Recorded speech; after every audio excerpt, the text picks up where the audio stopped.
Hello दोस्तों, क्या हम सब एक जिम्मेदार नागरिक हैं?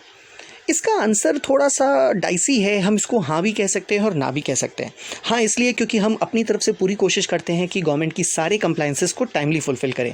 बट दूसरी तरफ ना मैं इस तरफ इसलिए कहूँगा क्योंकि हमारे लिए गवर्नमेंट मिडिल क्लास लोगों के लिए, लोअर मिडिल क्लास लोगों के लिए बहुत सारी ऐसी स्कीम्स निकालती है जिसका हम बेनिफिट भी अवेल नहीं कर पाते।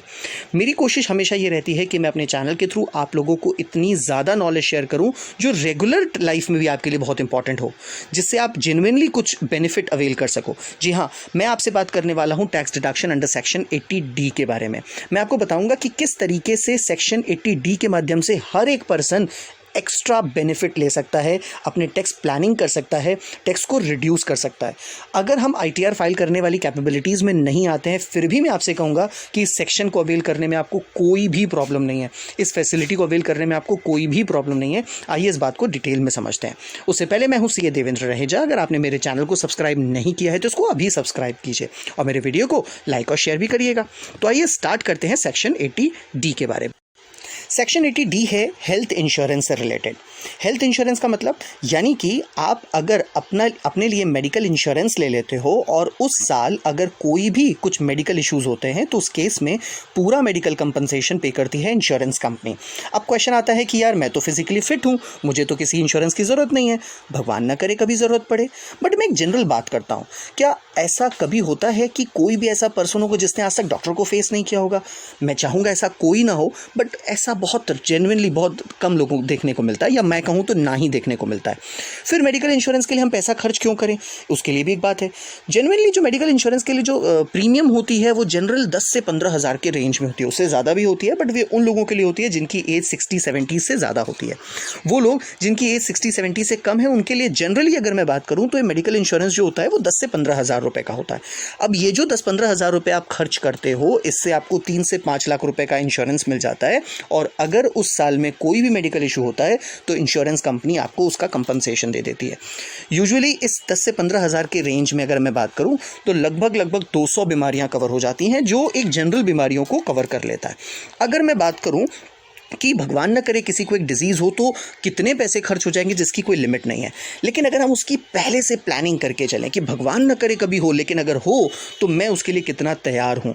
ऐसा ना हो कि मेरे ऊपर पॉकेट के ऊपर इतना ज़्यादा खर्चा हो जाए कि मैं उन चीज़ों को सर्वाइव ही ना करूँ या मेरी फैमिली उसके लिए बहुत ज़्यादा बर्डन में आ जाए।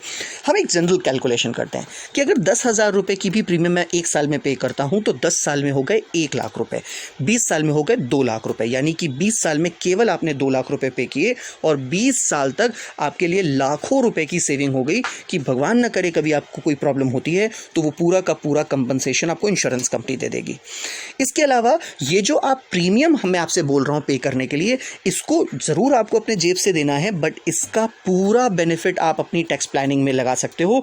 इसके ऊपर बनने वाले टैक्स को आप पूरा का पूरा डिडक्शन अवेल कर सकते हो, यानी कि जो भी आपकी टोटल इनकम होगी उसमें से अप टू जितनी आपने प्रीमियम पे की है उतना आपको डिडक्शन मिल जाएगा। हालांकि गवर्नमेंट ने इसके लिए अपर लिमिट रखी है कि कितना आप बेनिफिट ले सकते हो। आज हम उसके बारे में बात करते हैं। देखिए, जनरली जब मैं बात करता हूं तो मैं यहां पे कह सकता हूं कि वो लोग जिनकी एज 60 से बिलो है उन लोगों के लिए जो रूल लगाया है वो है 25,000। भैया अगर आप 25,000 रुपीज़ आपको पे करना पड़ेगा अगर आपकी एज 60 से बिलो है तो।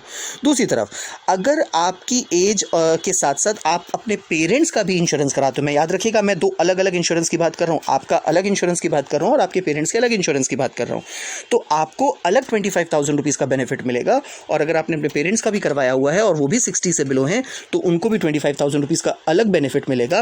दैट मीन्स टोटल बेनिफिट आपका जो होगा वो 50,000 रुपीज़ का होगा, ये कम नहीं होता। अब आप यूं कह लो कि अगर आपकी टोटल इनकम 5 लाख रुपीज़ आती है तो 50,000 रुपीज़ का तो आपको ऐसे ही डिडक्शन मिल गया, बचा 4,50,000। अब 4,50,000 पे अगर कोई लाइबिलिटी बनती होगी तो वो आपको पे करना है। हालांकि मैं एक बहुत छोटी सी इंफॉर्मेशन आपको दे दूं, 5 लाख रुपीज़ तक आज की डेट में एग्जेम्प्ट है क्योंकि रिबेट लग जाता है सेक्शन 87A का, जिस वजह से 5 लाख रुपए तक कोई टैक्स आपको नहीं पे करना पड़ता। दूसरी तरफ अगर हम ये कह लें कि आपकी एज 60 से बिलो है और आपके आपके पेरेंट्स की एज 60 से अबव हो जाती है, तब उस केस में आपको तो 25,000 का मिलेगा और आपके पेरेंट्स को 50,000 का मिलेगा, और अगर आपने दोनों करवा रखा है तब उस केस में आपको टोटल 75,000 रुपीज़ का बेनिफिट मिलेगा। तो आप देख रहे हो ना कितना बेनिफिशियल हो गया ये आप लोगों के लिए।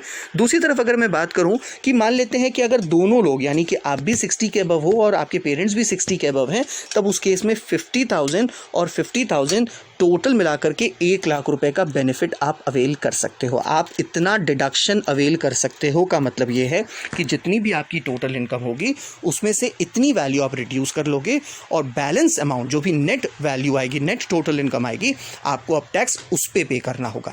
तो मुझे नहीं लगता कि ये कहीं से भी आपके लिए नुकसानदायक सौदा है। मैं आपसे कहूँगा, मैं आपको मोटिवेट भी करूँगा कि हम सबके पास एक अच्छी प्लानिंग करना ज़रूर आना चाहिए, और हम सबको अपने आप को मेंटली प्रिपेयर करना होगा आने वाली चीज़ों के लिए। देखिए, हमको नहीं पता आगे क्या होने वाला है। हाँ, हमें अपने ऊपर कॉन्फिडेंस रखने में कोई प्रॉब्लम नहीं है। ये ज़रूरी नहीं है कि हम अपने आप को फिट ना रखें, हम अपने आप को हेल्दी भी रखें, फिट भी रखें, लेकिन हमें सारी कॉन्टीजेंसीज़ को भी इग्नोर नहीं करना होगा। होपफुली मुझे लगता है कि मैंने अपनी बातें आप तक शेयर कर ली होंगी। अगर मेरा वीडियो अच्छा लगे तो उसको लाइक भी करिएगा। Thank you for watching this video. Have a nice day.